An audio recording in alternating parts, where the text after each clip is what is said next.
Hey, glad you're all here. Hopefully you are anyways. I'm Lionel. Obviously, we got Robert sitting with us here too. Uh, Hello. it's been a heck of a last few days. Apparently, we were wrong about some predictions. I'm just going to say we made some predictions last week. In regards to hockey, I made some comments about how the Jets didn't stand a chance. Jets are out. Preds are still in. I'm not going to dwell on that too much. We're going to do the old cliche. There's always next year. I hope that Shifley can win a couple of golf tournaments in the summer. And whoever likes to fish will enjoy some good fishing. Thankfully, the Preds are still in. I'm going to be rooting for the Preds, by the way, Robert. I'm going to root for them all the way. Well, I appreciate that. If the roles were reversed, I would be doing the same. Yeah, but it's not just because we're friends. It's I legitimately actually like the Preds. I Yeah, do think and same. that they deserve to win a cup from years ago when they should have. If it wasn't for the Jets, but, who didn't win either. But that said, they're still going strong. So good luck to them. But one thing I think we need to talk about right now, well, not need to, I would like to, is because we have a new team coming in. What were they again? The Utah. They mentioned a few names. You're laughing already. the Utah Elrons. Please don't anybody come after me on that one. That would be cool if they called him that, the Elrons.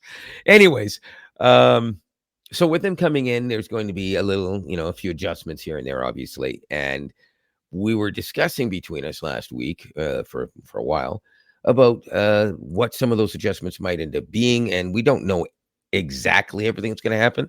There should be meetings soon or sometime in the summer anyways, and press releases about it.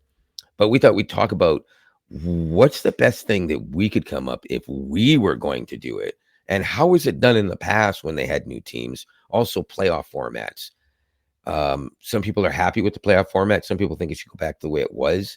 Some people don't realize the way it was. I don't mean 10 years ago, but back in the 80s, the playoff structure was something they felt they had to change. I loved it. So anyways, Robert, what do you think Oh, about all of that? Where should we start? okay, so actually, I would like you to give us an overall picture of how the playoff picture was in the 80s, because I didn't start following hockey until 89 when the Preds came to Nashville. So prior to that, I don't really have much experience. So do you think it was better then or worse then? Is that what you're saying? I thought it was better, but the here's where the problem was and why things had to change. Now, it wasn't like that for an awfully long period of time. People forget because there had been a few expansions. I mean, in 1967, there were 6 teams in the league, right? By the time the Winnipeg Jets were a thing, there were 19 teams, and then all of a sudden there were 21. And I'm talking about at a time when there was 20 and 21 teams. I think Florida was one of the first of those new expansion era teams, if I'm not mistaken. Um, Dallas was not an expansion team, if anybody's wondering that. Anybody, because there's a lot of young people that might not realize they came from Minnesota. They moved, they Yeah. relocated. Um, so in any case, the way it worked was there were, of course, 2 conferences like there are now. There were 4 divisions like there are now, but there were also only 5 teams in all but I think 1 division, and then there was an expansion team in 6 and 1. But 4 teams made it into the playoffs from each division. So if you had, or sorry, 6 teams in each division. Wait, can I count right? No, 5 and 5, and then 6 and 6. Does that come out? That comes out to 22 teams. I can't count. I'm thinking when it was 21. So yeah, 3 divisions had 5. I was right the first time, and 1 had 6. That's 21. Is that correct? Right. Yes. But here's the thing: there were no wild cards. 4 teams from each division made the playoffs. That's right. 1 team or 2 in that one division didn't make it. Now, don't get me wrong. If we did the same thing with as many teams, it should still be the same amount of teams from each division. So there would be more teams that didn't make it, not more teams that did make it. Right. Because I do think 16 teams making the playoffs is fair. Robert is going to discuss with you why there's a possibly, depending on who you talk to, better idea, or at least an option that would work differently. But anyway, so out of those 16 teams, or 4 teams per division, the first place in each division would play the last place in each division, and second and third would play each other, and then the winner of each of those would play each other, and then the winner of the divisions would play the conference final and on to the Stanley Cup. Problem that they had was that it was often that Calgary, Winnipeg, and Edmonton would finish 1-2-3 or 1-2-4 or 1-3-4 in the entire conference, sometimes the league, every year. The other team, the other team in the division would often be like 19th place out of 21 in the league. But as the two worst teams in the league might be in the same division, but they're behind the three best teams. So 4 teams from each division, and the fifth team on the other division is far better than the 4th team in our division. And it happened more often than not in the Smythe division, having a team that shouldn't have made the playoffs, more often than not. And I don't remember the name of all of it. It was Smythe and Norris, Patrick, and I can't remember the other one. Norris and Patrick were Eastern Conference, and Smythe and whatever the other one was. Wales, I think. Yeah, see, that was way before my time. I don't remember any of that. Anyways. Way before my hockey time, let me put it that way. Well, keep in mind that the All-Star game was also East and West all the time. So Wales was the conference, maybe. See, it's so long ago, I'm actually starting to forget. But anyways, the bottom line is that most of the time, though, that wasn't necessarily the case. And you played most of your games in your own division. So you had 80 games then, not 82. 40 of those games were played in your own bloody division. 20 more were played against the other division, and only 20 were played in the other conference combined. Yeah. Why, for the love of Pete, would they think that it's unfair for the one team that didn't do well against their own division? If you don't do well enough to play a playoff game against your own division, then you shouldn't be in. I don't like conference playoffs. I like divisional playoffs because you have to play to get out of your division. And I think that's the best way to do it. Play most of your games against your division. Play the other games because you need to get people in asses in the seats and people watching on TV. Everybody wants to see, I was going to say Wayne Gretzky. I'm still in the 80s. Everybody wants to see Conor McGregor against, I forgot his name. Conor McGregor? Who's Conor McGregor? Conor McGregor. Wow, you mean McDavid? Everybody, sorry, don't get all okay. Right. All right, let me just say this. Maybe people wanted to see Conor McGregor against Dustin Byfuglien. I don't know why I said Conor McGregor. Conor McDavid. All these Scottish names are coming at me, right? Conor McDavid. Thank you for catching that and making that answer to be on. Well, I did it to myself. Well, I thought I was like, is he talking about somebody that's like from 80s that I don't know? Because okay. I could tell you this much. If I was playing hockey and Conor McGregor was coming at me full speed ahead, I would put the stick down, tuck my head between my legs, and pray that Dustin Byfuglien was on my team to protect me. Anyways, let's be realistic. Okay, so that's basically it. So today's, we all know how it works today. So let's talk about what a potential plan might be, or what some people are proposing that you know a little bit more about, and you can. Well, I'm going to reference this article because it's a little confusing, but it's I'm still curious though, because even though we have a new team, it's not really a new team. They're relocating from Arizona to Utah.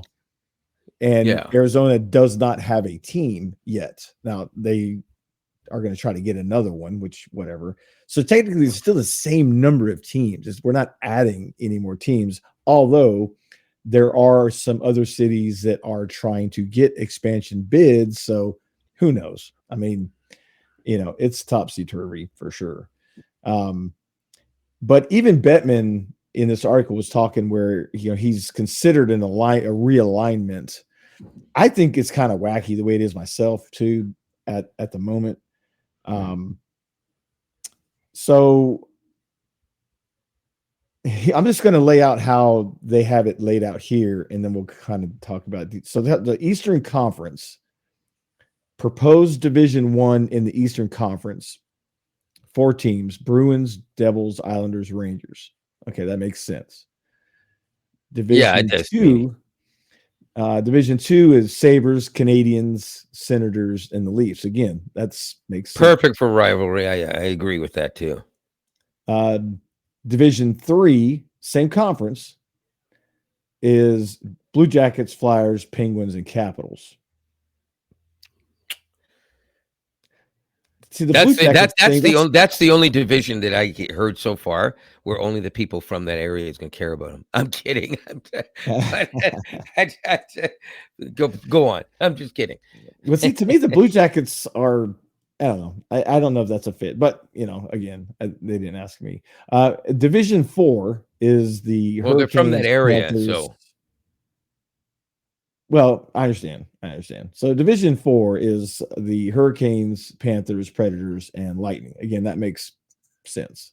yes, it does. They said Lightning are a little further off, but sure, why not? But keep in mind that the Predators moved from Western Conference to Eastern Conference in this lineup. Right now, we're in the Western Conference.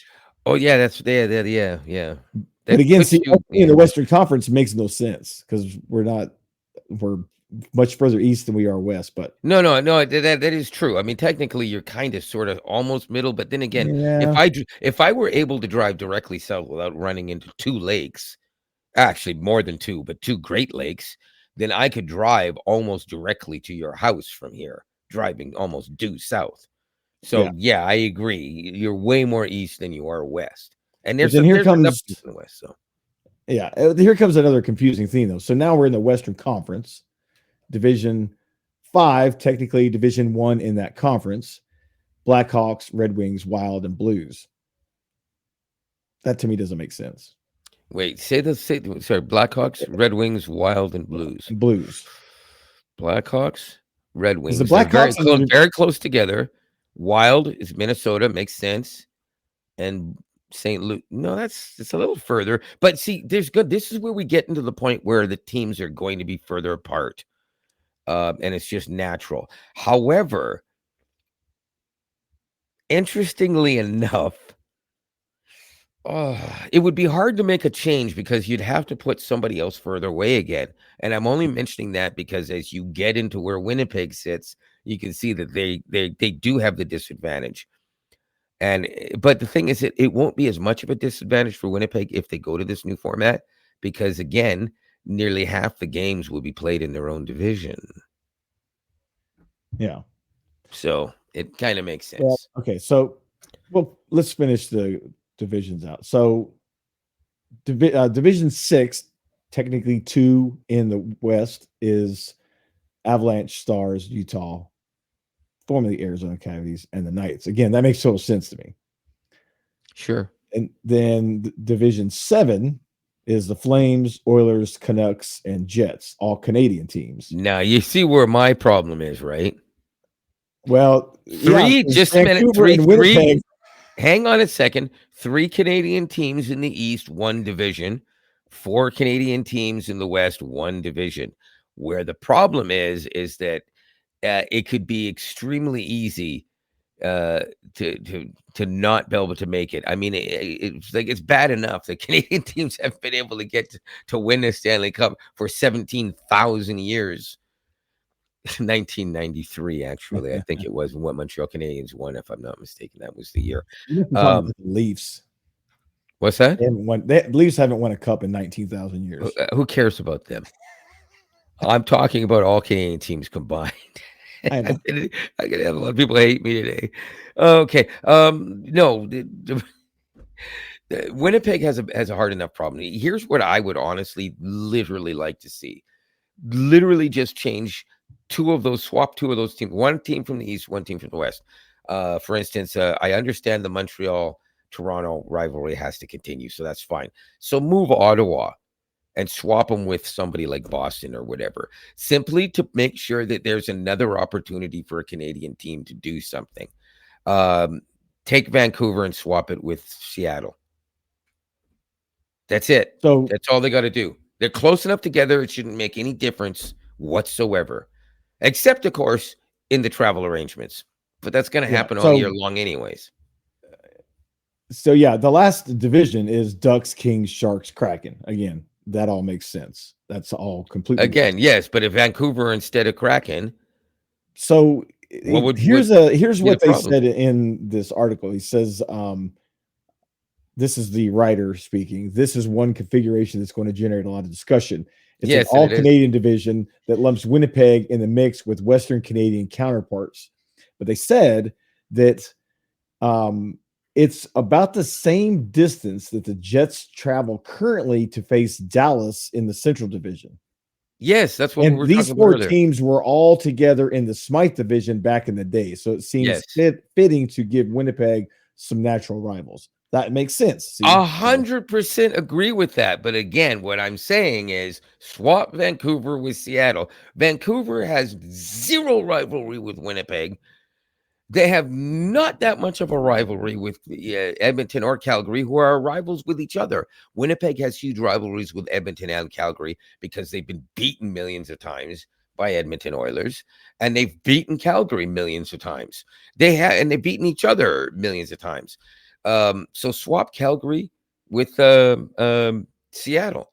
The distance so traveled is only about 150 miles in total by air.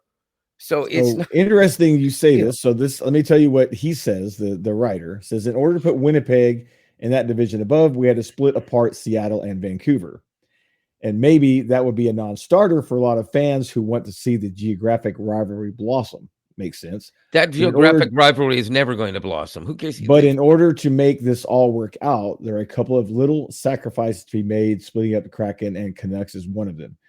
Considering the Kraken have only played 2 seasons, not like we're detonating decades of a heated and bitter Yes, rivalry. yes. Okay, okay. All right, all right. Again, Yeah, point made, but yeah, that's a non-point.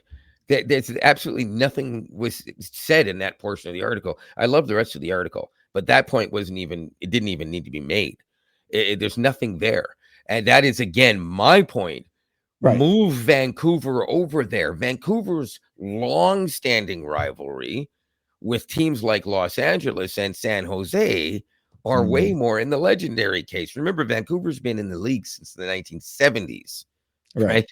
right? They are the first Canadian expansion team. They've been around for a long time. And unbeknownst to people who don't realize because they haven't been watching that long, did you know that Vancouver went to the Stanley Cup? They didn't win, Yeah, I knew they but went they once. did. Yes. And they Yeah. did it at a time when they were thought to be consistently one of the worst teams in the league. And they had one half decent season. And then they just went on a tear at the end and through the playoffs, made it all the way and lost. But Jets haven't Yeah. done that yet. Right. So the bottom line is that they've had lots of heated play against those coastal teams. So keep them on the coast. Let them have Yeah. that rivalry down the coast. It makes perfect sense. This way, we have another team, Seattle, that's new and hasn't built all that yet, but they can start playing and getting rivalries with legendary teams, Edmonton and Calgary, and then Yeah. Winnipeg by default gets to get in on that action. But it also means that you have at least one Canadian team in four of the six divisions. And I think it's absolutely absurd. We have seven teams and they're talking about the idea of putting them in two divisions. It just doesn't Yeah. make any sense to me because here's the thing. When it comes to the playoffs, when you get down to the end of it, if you've got six divisions, that means somewhere along the line, three of those divisions are out of the playoffs before the last round. Like Yeah. every single Keep team in from mind, three divisions are gone. this is So just these particular writers like yes. Yeah, but here's the like thing. When they idea. write that kind of stuff, they know that there's possibilities. This is something that won't get done next year because it's way too big of a thing for Yeah. 1 year. If it does get discussed, it'll be the year after that or the year after that. But Probably. I could see it being possible. But here's my point. If we go back to fully divisional playoff format and we still have four divisions, two conferences, just like we do now, keep the divisions as they are, so on, right? But the difference is that you only play out of your own division to move on. And they could possibly consider just doing the wild card spots within the division. So you could have two teams play for a wild card spot in your division, single game wild card playoff, and then those two teams from each of the two divisions play a single team wild card, a single game wild card as well. So it'd be basically two games that would decide out of four who gets to have the wild card spot. You know, You're not competing with everybody. You're only competing with yourself and in your division. And then you get one chance to move on. And if you win, you get one chance to make the playoffs officially. This, by the way, is basically how baseball has survived for well over 100 years, except with many less teams in the playoffs. But you know what I mean. okay. So now that we have the structure, let me tell you how they have the schedule format laid out, and it might kind of tie into what you're saying. Okay. So let's see. You play teams within your own division 6 times, 3 home, 3 road. You will face each other opponent in the league at least twice, 1 home, 1 road. The fact that every team in NHL plays each other at home and on the road seems important, ensuring fans the opportunity to see Connor Bedard, Connor McDavid, or McGregor, and Austin Matthews in their home city every year. Okay. If fans would like a more detailed version of how the schedule laid out, let's use the New York Islanders as our example. New York would play the 3 teams in its own division 6 times, 18 games total, 3 home, 3 road. They would play one other Eastern Conference division team 4 times each, 16 games total, 2 home, 2 road. They would play the remaining 6 divisions in the league 2 times each, 48 1 games home total, and 1 road. 1 home, 1 road. So basically almost exactly the same as it was in the 1980s, except with more divisions. So this is what that is the only part about it that I like. I would I would think that my idea would be better because more teams would have an opportunity. You actually have finish. Let me finish this real quick because I think it's going to again tie into what you're saying. I just was reading this right here. So, and this is where maybe kind of click to it is that it talks about the NFL and how they do it. It says just like the NFL does with out of conference games, the NHL can employ a 3-year rotation for which division you play the extra games against. For the Islanders, it would shake out like this: Islanders play 4 games against Buffalo, Montreal, Ottawa, Toronto division. Year 2, Islanders play 4 games against Columbus, Philadelphia, Pittsburgh, Washington. Year 3, they play Carolina, Florida, Nashville, which Tampa, becomes obvious at this point after you said the first thing. Well, yeah, yeah. It really, but you need to read the whole thing. Again, the format idea for that is fine, but it still leaves you in the same boat. Like no matter how you slice it, it still means that 7 Canadian teams could be ousted within minutes of the playoffs starting. It doesn't seem right to me. And it's ridiculous because why limit it like that? I think, like I said, give more teams an opportunity. Go back to the playoff format the way it was before. Get rid of the wild card as we know it, and just have whatever teams in their division, the 2 teams that finish out of the playoffs, the next 2 teams. Like how many teams are there in our division right now? I've lost count. They keep expanding the league. Well, it's 16, isn't it? In our division. Oh, yeah. Well, then it would be, I guess it'd be 8. 8. Okay. So let's say you got your top 4 teams, right? Whatever teams they are. And then the next 2 teams are obviously going to be Winnipeg and Predators. I'm a little down about it, but hey, anyways. So you got your top 4 teams in our division, in whatever the division is, right? And then the next 4 teams there in that division would normally be out unless there was unless they were a wild card team, right? Get rid of the wild card part, and you have the next 2 teams play each other 1 game for the right to have a 1-game playoff with the opposing team in the conference going through the same thing. And then you have said wild card spot if you need to. Sorry, I meant 3 teams and then the 2. That way you actually do give more than just the 2 wild card teams a chance, but you still have your 16 teams. So that was regular season. That wasn't playoff format. Yeah, I get that. I know it was regular season, but Okay, I'm they saying go into a it whole doesn't playoff matter. format scenario. Oh, their whole playoff format scenario, but please don't read it. Just No, I'm synopsize not going to it. read the whole thing. So, I mean, I Synopsize sent it. it to you so you understand that, what they're trying to say. I mean, Just get Gemini to give you the bullet points. yeah. Uh-huh. Their playoff format is what then? Because I mean, you're talking about 3 divisions each conference, so who doesn't make it? Well, it just says all 8 division winners would automatically receive playoff berths, of course, blah, blah, blah. All 8? Next, all 8 division winners. Wait a minute. I thought there were 6 bloody divisions. No, there's 4 in each. There's 4 divisions of 4 in each conference. 6. Oh, sorry, I counted wrong. Right. Again. Yes. I'm sorry. Math is hard, It's people. a theme. It's a theme today. Okay. The next 4 teams with the best records in each conference also qualify. In the ideal world, the teams would be seeded from 1 through 16 from the entire league, blah, blah, blah. Oh, whoa. Step back. But What? since that seems like a non-starter for the NHL, at least a return to a 1 through 8 in each conference could be a nice alternative. Now, 1 through 8 isn't bad, but again, I fucking hate. Why do you play in a division and then go 1 through 8 in the conference? It makes no sense. I beat your team, not me personally, you know what I mean. My team beats your team 4 times out of 6. Finishes first in the or second in the division, but 6th in the conference. And I got next to no chance to move on because I have to play the second best team in the league or third best, whatever, right off the bat. It doesn't make a lot of sense to me. You need to play out of your division before you play through your conference. I don't know why everybody's coming up with this. Sorry, it bugs me.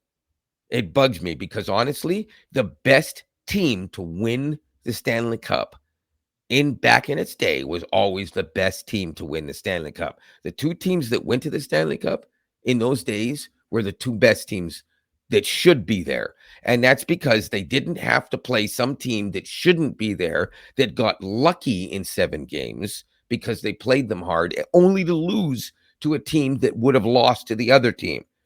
It's like Winnipeg playing Vegas in 2018. Vegas went all the way to the cup. They didn't win. They had no chance. They honestly shouldn't have been there. And I'm not joking. I think to this day that had the Predators won that series against Winnipeg, they would have won. I think if Winnipeg did get past Vegas, they would have won the cup. And that's a piss poor example compared to some other ones. We've seen other teams. Dallas should not have had a shot at going to the playoffs on that stupid wild card spot that they had. I say that, and I'm still rooting. Well, for the one thing Preds they point out, it says, I'm being a little two-faced here. one point they make is that they could have one small caveat where if the third place team is within 5 points of the second place team at the end of the regular season, they will have a mini play-in series to determine who gets the final playoff spot. Wait a minute. I'm sorry.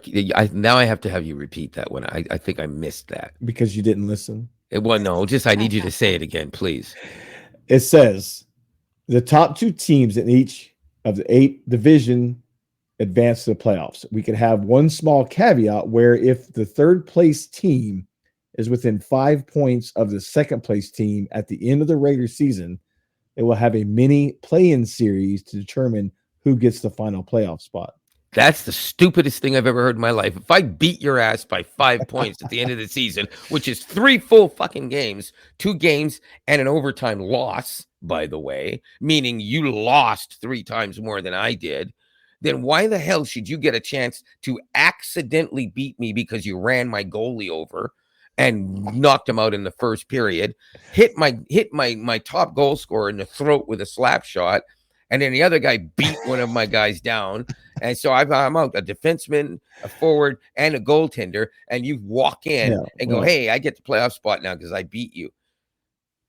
Well, again, as he states, No. this is a super broad stroke overview of Yeah. his idea of what it could be. So you're getting yourself all upset for The absolutely over. I'm nothing. Canadian. Okay.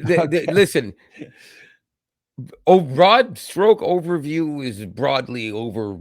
No, that's you know what? Who wrote it? No, don't say the name. Don't say the name. But you do need to cite it because you're reading from it. So just the article, but not the name. No, I mean, yeah, I don't have to say it's from the Athletic. It's one of the Athletic Oh, writers. that's why. Paywall. It's paywall. That's right. I forgot. Okay.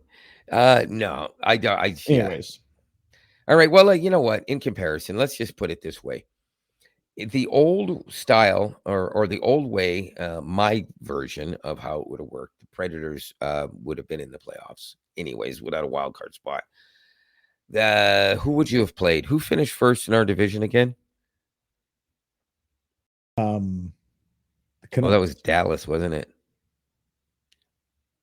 Well, yeah, Dallas and Canucks in the conference finished first in each division. Okay, so that means you would have played Dallas. Yeah. I think they would have stood a chance, to be honest with you, but it would have been a fair matchup without question because first and against last in the division. It would have been a perfectly fair matchup. Winnipeg would have played.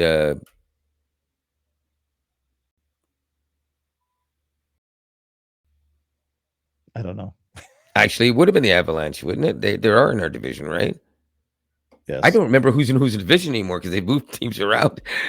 But so they would have got knocked out anyways. Jets would have been knocked out anyway, so that would have been no different in that respect. However, who would Edmonton have played? That's the question. They would have played Vancouver. Yeah, it would have been Edmonton and Vancouver. That would have been an interesting series. I would have liked to have seen that, to be honest with you. Would have been huge ratings in Canada for that.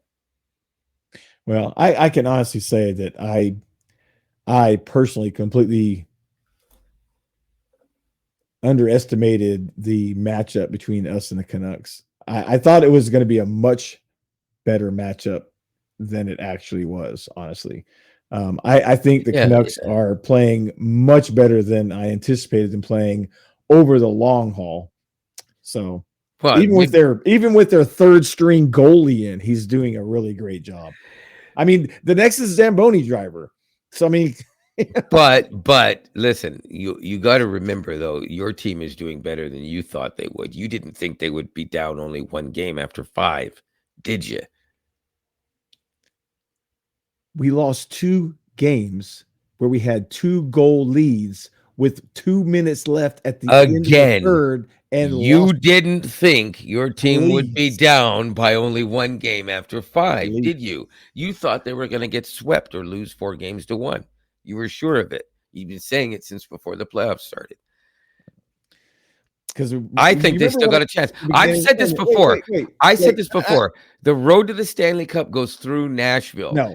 And now you might think that's ridiculous, but keep in mind, even if Vancouver beats Nashville and doesn't win, whoever they play, they will probably take 7 games and force them to have to still technically be suffering the remnants of Nashville. I'm telling you, the road to the Stanley Cup from the West, that is, goes through Nashville. I think Nashville has a chance to pull it off. And you remember what I said at the beginning of all this? The very first podcast we did about hockey, what I said was consistency. Consistency is going to be their undenying failure in how they're going to be eliminated. They won last night, and they have not been consistent. They consistently keep winning games the Jets would lose. Consistent. And yet they won.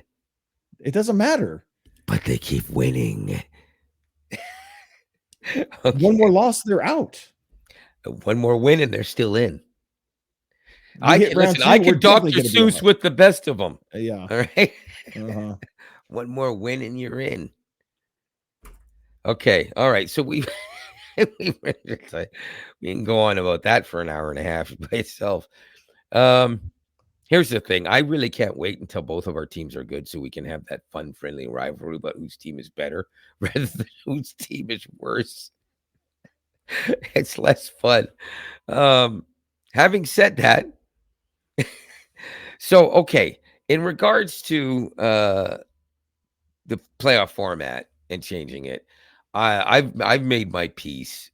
I want to know what your opinion is, what you think, if you have an idea of how you would like to see it change, or if you think it's perfectly fine the way it is.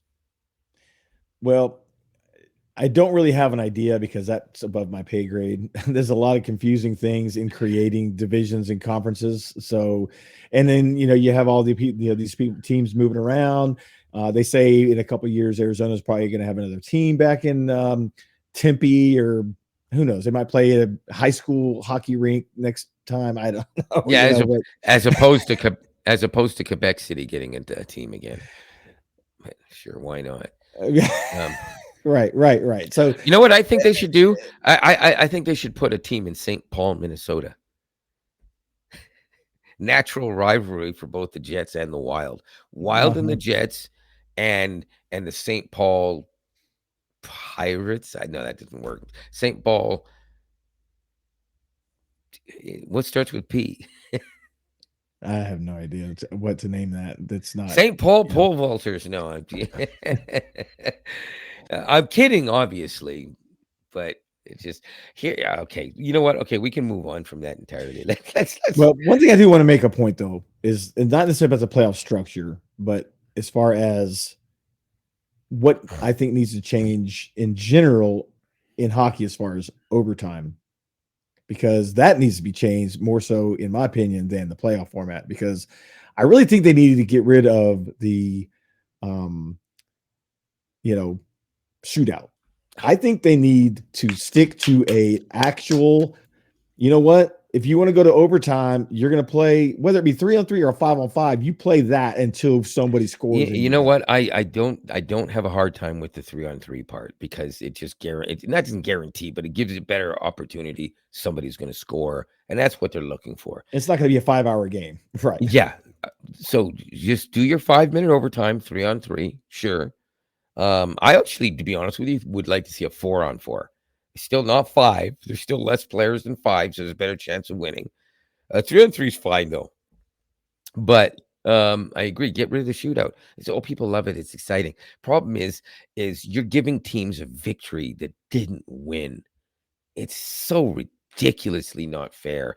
And the other problem is that there's no distinction in losses. Well, I mean, there is in the ROW part to a point, but it really only distinguishes regulation win versus overtime or shootout. So it's not a distinction in that. I don't like the loser point. Get rid of the loser point. That's what I'm saying. That's what I'm saying. Here's the thing. Exactly. Here's the thing. In the old days, and you might remember this because it was like that when you first got your team. Yes. You lost in overtime. You did not get a point. If you won in overtime, you only got 1 point because you had to go to overtime. So you got a single point.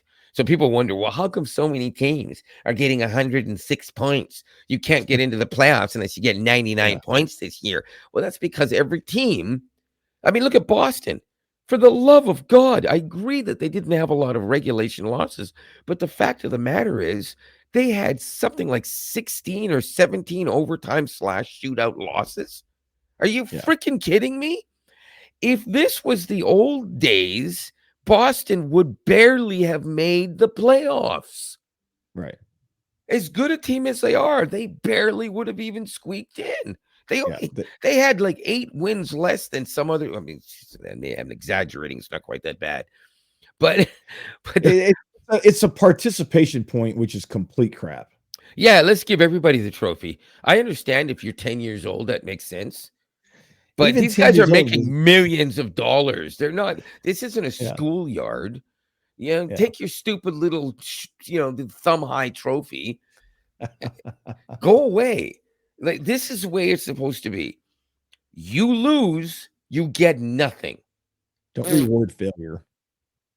And like I said, they're making this is not a charity for them. This is not this is their job. I go to work every day. I do my job. They go to work every day. They do their job. Their job just happen to be hockey. Right. I don't go into work and do terrible. And they go, oh, you know what? I'm just going to give you an extra $10 because, you would have got 20 if you did a better job, but you only get 10 because you sucked. Yeah, exactly. Right. You know, That doesn't happen. You know, I- walk. You're so in the hospital. Doctor says you've got inoperable cancer.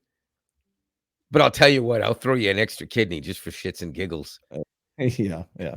It So doesn't make any the point sense, I okay? wanna make is I think that needs to change before the playoff It thing happens. does. It does. You can't do that.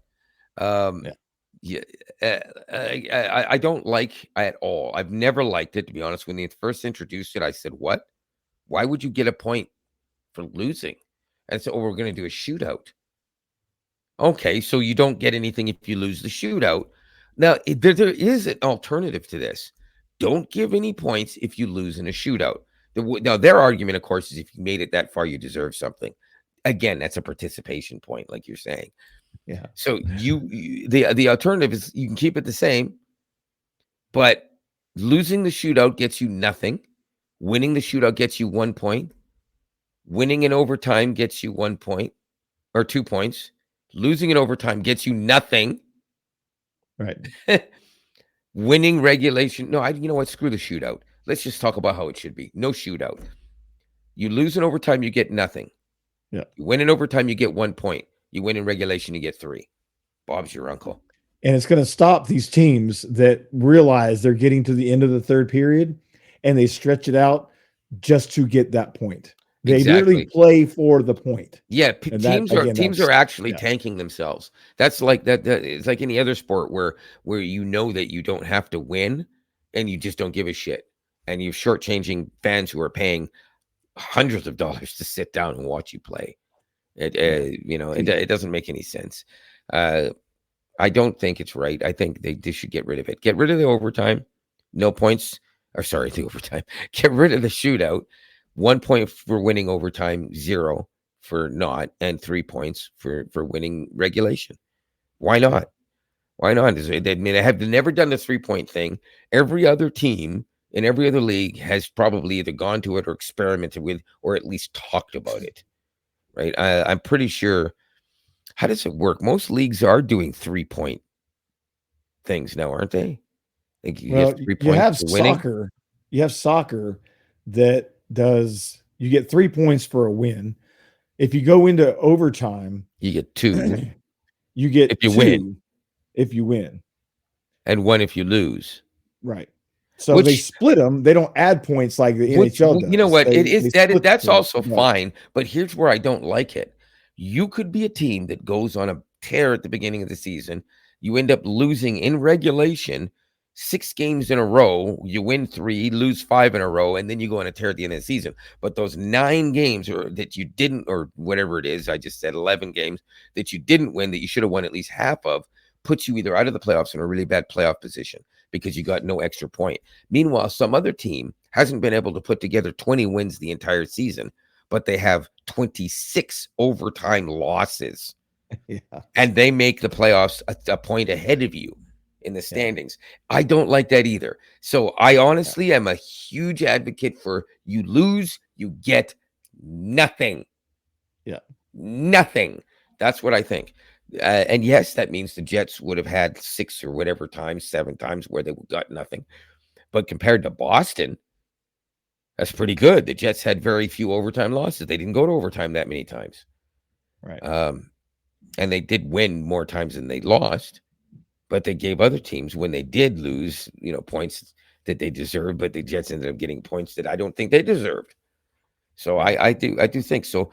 While the 3-2-1 is nice, I still think that it gives too many opportunities. That works in a league where you don't have as many teams making the playoffs, because then you use every single point you can to go up the ladder, right? So, but for something like the NHL, I would like to see 2 points and nothing, or 2 points, 1 point, and nothing, or 3 points and 2 points. And if they did do the 1 point, it would have to be something like they did 2 overtimes. Yeah. If you won, Yeah. if you lost in the first overtime, get a point. If you get to the second overtime and lose, you don't get anything. And now that Yeah. sounds stupid, but it would be 5 minutes, and then you would take a 2-minute break and switch sides.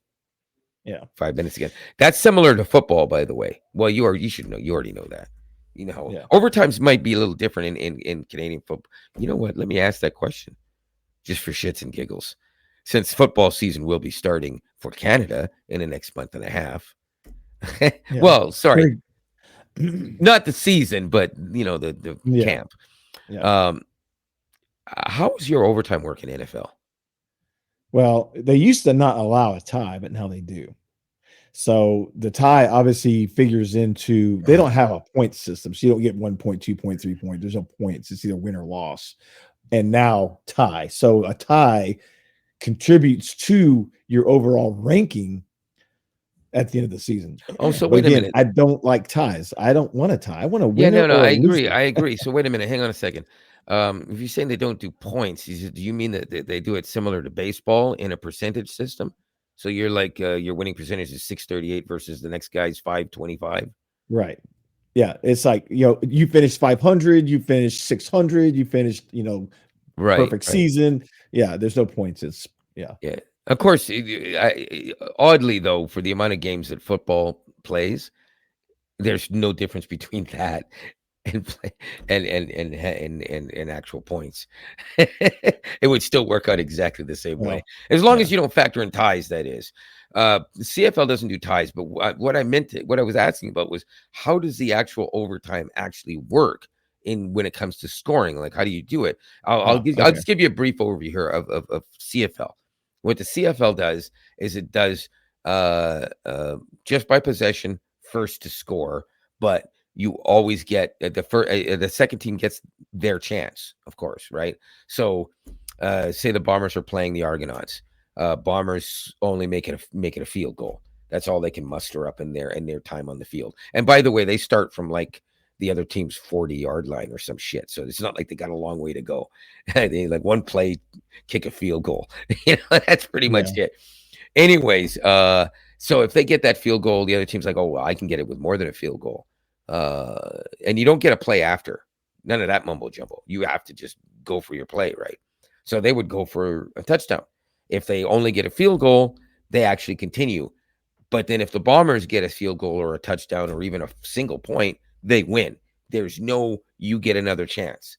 Wait, wait, So wait, it's, wait. I think I'm confused here. So you oh, don't sorry. have 3 or 4 downs in overtime? Well, no, you do. Oh, when I'm you said talking. you get I'm one shot, I talking thought you about meant the like, one shot, okay, as in it's basically okay. first to score wins, first past the post, if you will. Okay. I thought you Yeah. were saying that you only like, okay, you get the ball and you get No, it's like Well, it's like how Canadians go to the polls, first past the post, which is what Americans should be doing. First past the post. First past the post would put yeah, somebody out quickly. Anyways, no, yeah, so they have their three downs, right? So first down, they get a first down. That's a good one. Second down, they don't get a first down, but they get 6 yards. And they're like, all right, well, we're close enough for a field goal. Let's just do that and play good defense. They do that. Next team has their chance. They do the exact same thing, but they get a touchdown. That team wins. They don't do it and they get a field goal. Then the Bombers would go back out. They get their chance. Difference is if the Bombers score that field goal or touchdown, the other team does not get a chance. At least yeah. that's what I remember. They may have changed that in the last few years. So if anybody's Well, that's watching this similar and now to says how I'm the wrong, NFL. I listen to you because I could be wrong on Where that. do you start your Let me the just overtime? on the field. Bah, I'm sorry. I'm sorry. You know what? Let me go. Let me go to Gemini and ask. I didn't know if they. I can't remember What where. yard line do you start at when starting overtime in CFL? It's actually answering quicker now that the app has been updated again. In CFL overtime, each team starts their possession at the opponent's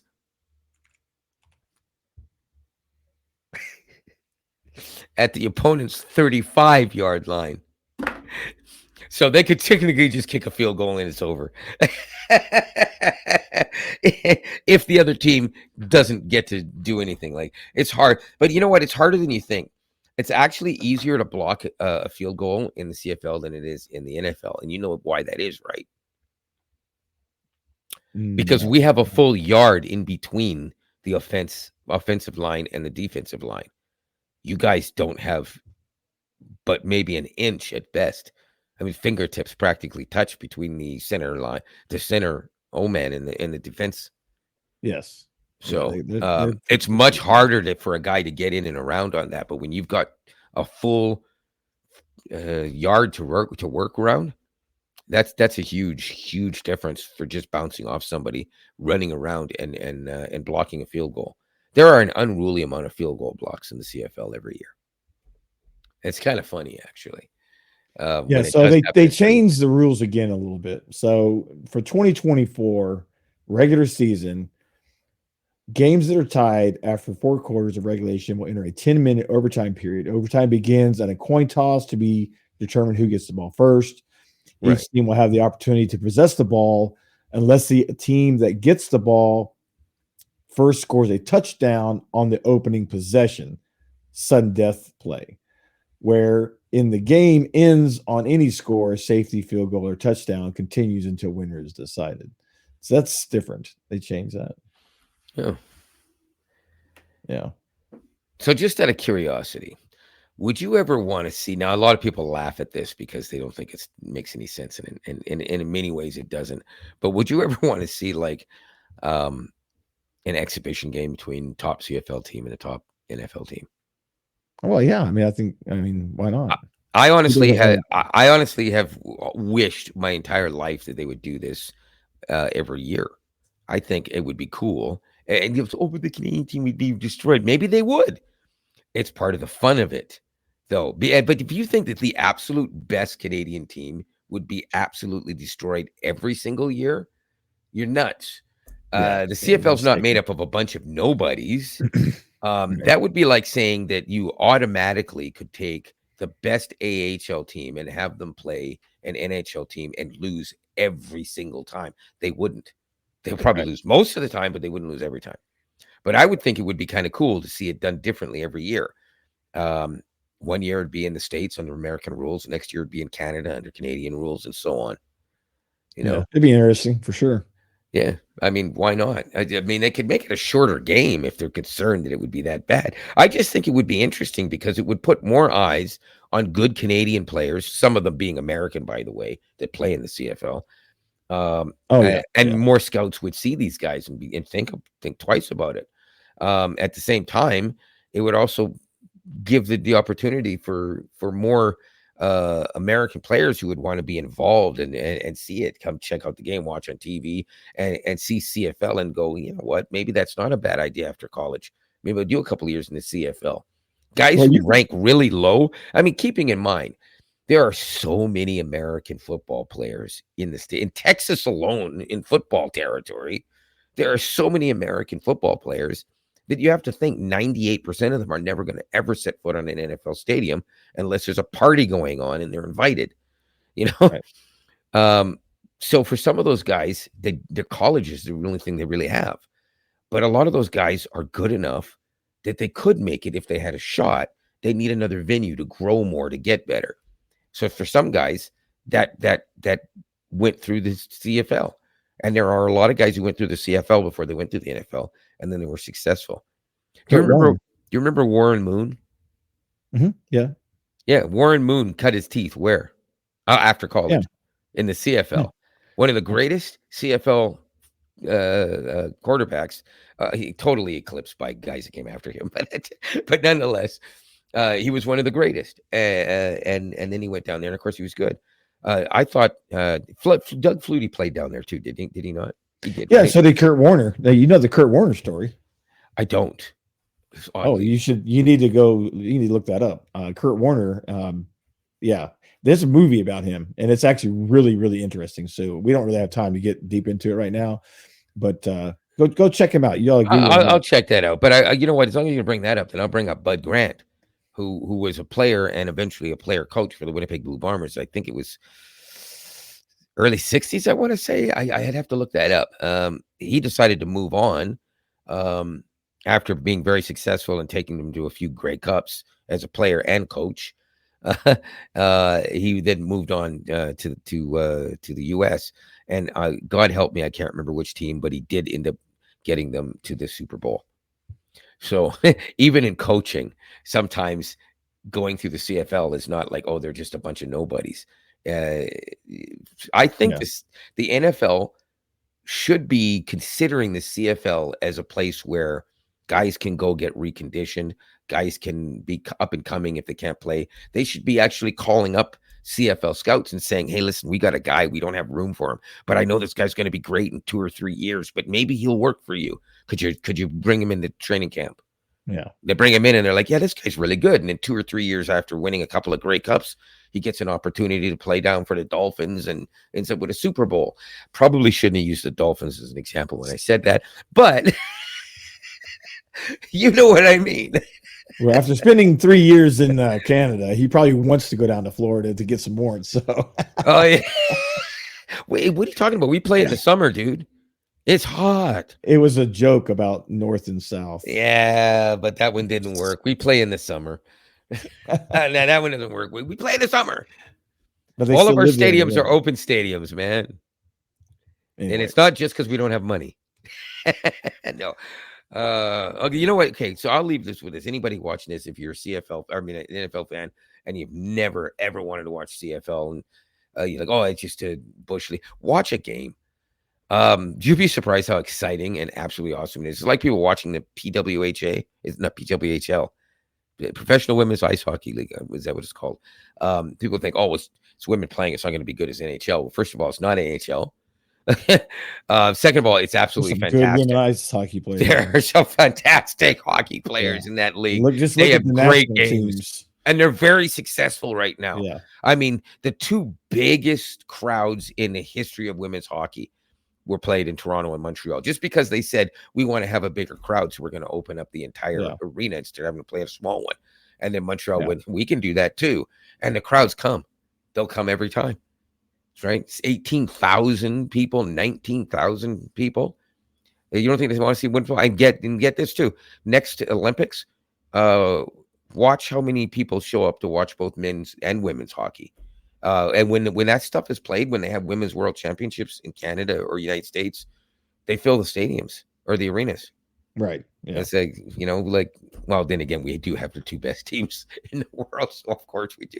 Exactly. Well, listen, we are running out of time, so we're going to have to wrap this up. But, okay. So, yeah, go Preds. I'm really sorry about the Jets. I truly mean it. I was kind of hoping to meet them, us two, to fight it out. Rematch. Title, but next year. No. So, I am Robert from the U.S., and we have Lionel from Toronto. talking us out. We'll see you next episode. Bye-bye.